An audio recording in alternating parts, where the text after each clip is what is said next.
Hello everyone, this is my review and teardown of a nice little flashlight. It is the UltraFire KC-01. It's a zoomable Cree XML-T6 flashlight, like I said, with the adjustable zoom. And I'm going to take it apart and show it to you and demo it for you.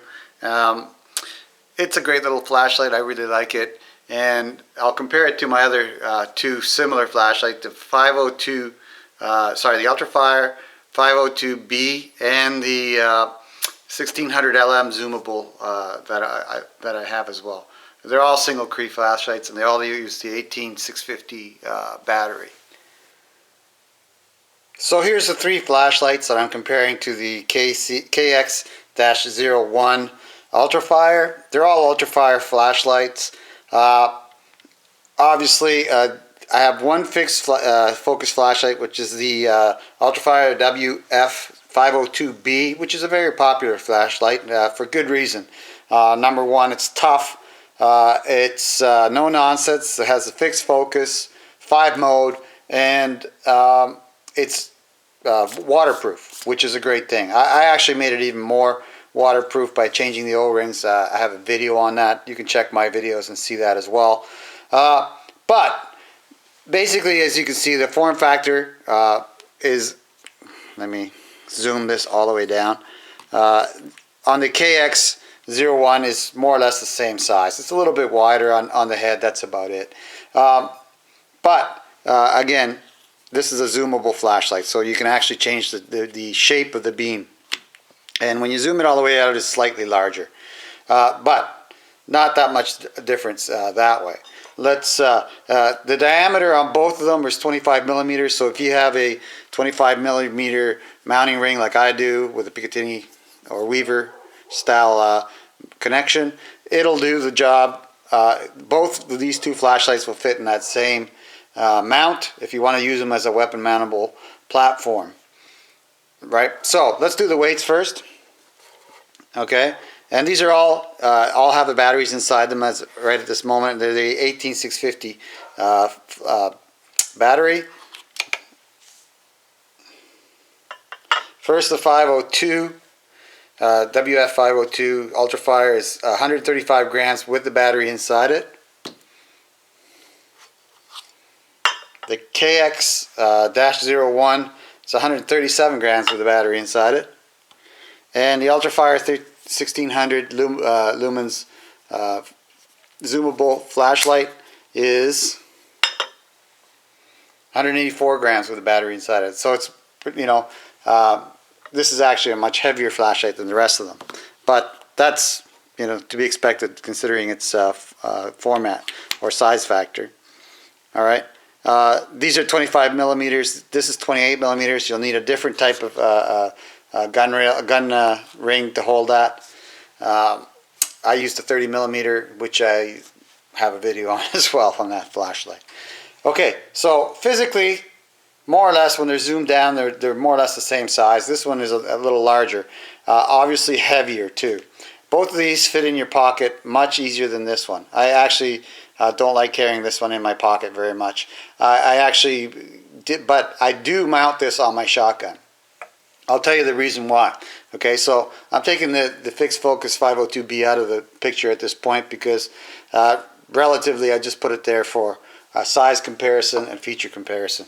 Okay, now, nice thing about both these flashlights is that they'll sit on their tail and they'll stand on the end, which means that if you want to put a pattern on the ceiling to spread light through the room, you can do that. So that's a nice feature on both of them. First thing you'll notice, let me zoom in for this, is that the lens size is considerably different on both of them. Okay, we've got an inside lens size on that one, 25 millimeters, and 27 millimeters on the other.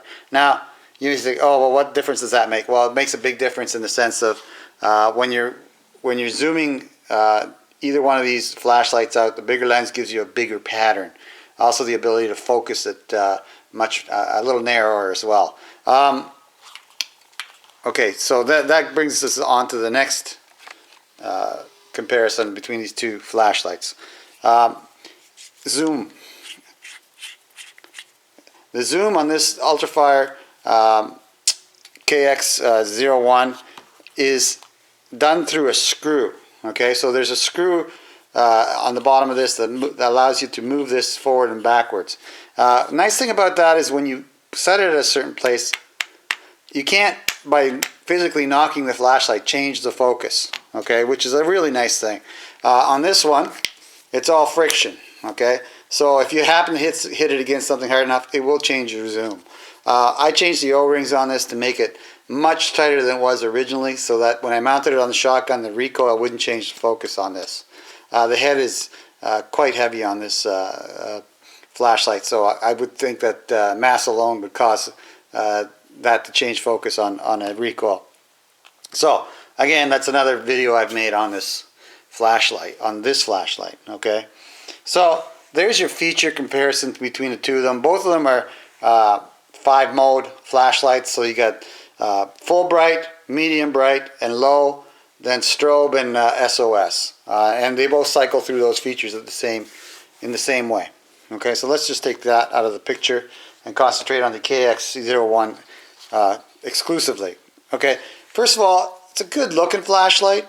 It's got a great feel to it too. You know, when you're holding it in your hand, it's got a flared cap at the end, and basically almost like well, a really ergonomic feel to the handle. It's not going anywhere when it's in your hand. It's not going to slip out of your hand easily either. I like that flared end. Recessed button is nice as well, because that keeps it from being accidentally engaged, as well as the ability to have it stand on its tail is a nice feature as well. It also has 4 straight bevels in it, which I'm not sure what good that'll do you, other than helping you hold it a little stiffer. So, like I said, feature-wise, I really like the feel and the function of this flashlight. Okay, let's take it apart so you can see what's inside. The end cap. Well, the end cap is pretty basic. It's an on and off switch, and has a recoil spring in it, which is nice if you're gun mounting this. So there's that's the end cap, plus the lanyard on it. That's another nice feature. The main tube does have an O-ring for the end cap, which makes it water resistant, not watertight. I don't think this flashlight could ever be made watertight because of the motion of this focusing head. I don't think that's possible. Maybe you can prove me wrong, but I don't believe so. Okay, here's my 18650 3.7 volt lithium ion battery, which you need to have for this flashlight. So if you're buying this flashlight, make sure you get a battery if you don't have one, and a charger for that battery as well. I'll put links to that in the description. Okay, so next we're going to take the head off, and the way you do that is to take the locking ring off the top. Now this locking ring, as you can see, has an O-ring. It did not come with that O-ring. I put that O-ring on there, which made it much more water resistant. Not watertight, but water resistant. I tested it underwater for several hours, and some water did get into it, but it was very minimal. And this absolutely helped in that feature. Again, I don't believe this flashlight can be made watertight. Okay, so next, you screw the head down until the lens comes off. And the lens is in 2 pieces. It's got a collar that holds it, and then the lens itself. That lens comes off that collar, and it's recessed into this little groove there. Okay, so let's put those pieces down, and you keep going on this, and out comes the head, which is also has a heatsink component to it. That's what those ridges, I believe, are there for. Okay, as well. Inside, you will see that there is an O-ring to seal that piece against the shaft or the main body of the flashlight. Okay, so that's a nice feature there. Like I said, water resistant, not watertight. As you see the main body, there's a screw, or the threads for the screw that actually hold the head and allow the head to move back and forth and focus. So we'll take off the main shaft, and now we have the LED component itself, or the circuitry. And that's as far down as I'm taking that. You can probably, this would be the circuit board. The circuit board would be in here. That changes the modes from 5 to single mode. But again, I'm not going into that on this. I'm just telling you where it is. And if you wanted to change it, you can. Alright, so there's the LED head, the main body, or the tube, and the tube is right there. It's fairly hefty. It's quite thick. Aluminum, aircraft grade aluminum, I believe. Whatever that means. So there's the entire flashlight completely dismantled, including the battery. So now we'll just put it back together again. We'll start with the LED. My next video, or next shot, will be the actual patterns that this flashlight makes compared to the other two flashlights I had at the beginning of the review. Okay, so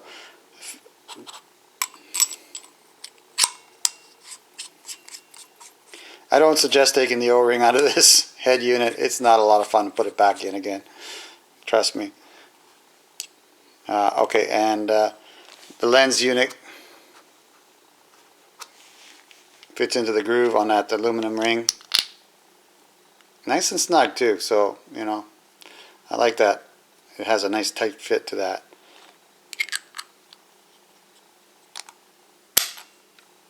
There we go with that. Put the ring back on. I suggest putting an O-ring like I showed you on that. Battery back in there. And end unit. Okay, one of the things I noticed is that it doesn't happen so much now, but when it was brand new, I noticed that unless you put the cap all the way down, the flashlight wouldn't work. And there you go, here's an example of it. Primarily because there's a finish on this tube that stops the circuit from being completed. But when you get to the end of the tube, it does complete the circuit without any issue at all. So if you're having a problem having this light turned on, make sure that this is the end cap is on nice and tight. Okay, I'll go through the modes here in a second. All right, I'm going to start at the very beginning mode, which is let's see, it's full bright or full power. So let me turn this off here. There we go. There's full power. Then we're going to go to medium power and low power. The next mode is strobe at full power, and then SOS. And then the whole thing starts over again. From that, for the next click, you go back to full power again.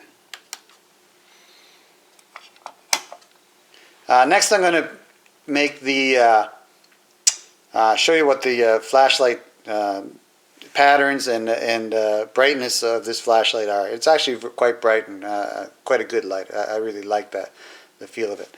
Again, one of the things I really like about this flashlight is its actual shape. As you can see, it's beveled in and then beveled up onto the handle. So when you're holding it in your hand, you get a really nice purchase on it. It's not going anywhere. Plus, I like the fact that this is flared. The end is flared, and that you can stand the flashlight up on its tail without it falling over. You can't do that with the WF-502B. Plus, that protects the switch as well. So next, we'll look at the beam patterns and light brightness. All right, I'm going to use the 502, the WF-502B, the UltraFire 502B as a reference point for you. This is a fixed focused Cree XML T6 flashlight, so you know you can't change the pattern. You can change the brightness and the modes on it, but I'm just going to show you what the actual full bright pattern on the 502B is, so you can compare it to the other two that we're going to use as the main example, the two zoomables. Okay, so there's the 502B. As you can see, a nice center focus, which I like. the circular, or the diameter of the beam itself, I would say is around, see that edge, about 10 feet from the top to the bottom, or from side to side.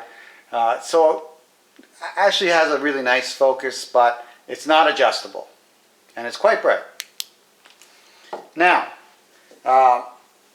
next I'm going to give you the view of the Cree XML 1600 lumen focusable beam, which is very wide. Actually, I would say that one's about an easy 14 feet in diameter. There's the edge of it. And as you can see, the lens actually spreads the entire beam evenly and light evenly across the wall. Okay, and both zoomable flashlights do that. But because the lens is bigger and the focus length is longer, you have a much broader circle with this flashlight. Now I'm going to bring it in tight, and there's the fully focused Cree LED. You can see the pattern on it. It's very bright and very tight on the wall. Okay, so next I'm going to show you the KX-01 and the difference between that one and this one.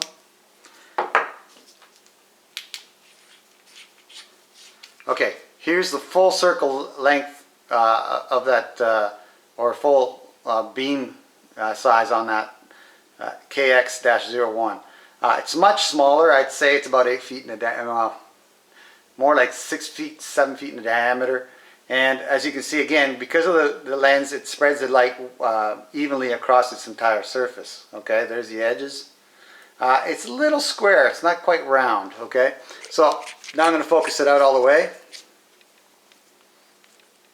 And make sure that I'm in the right mode. That's full bright. And here it is compared to the other. As you can see, the other one is a little brighter, partially I believe because it's a tighter focus. Okay, but you know, comparable. Let's see if I can make it more or less the same size here. Hard to do with your hands holding two flashlights. More or less the same size. There you go. So again, the 1600 seems to be a little brighter, but again, it's a much heavier flashlight and much more cumbersome to carry in your pocket. So let's go through the modes on this. I'm going to focus it back out to full, and this is the KX-01. That was full bright, medium bright, low, strobe, and SOS. And in comparison, I'm going to use the other one on full mode. And like I said, the XML 1600 lumen is brighter. But again, there's a price to be paid for that, and that is the size and weight. And that's its 5 modes as well. Okay, so once again, I'll do a full beam demo on this KX-01. That is full and focused out all the way. That is medium, low, strobe, and SOS.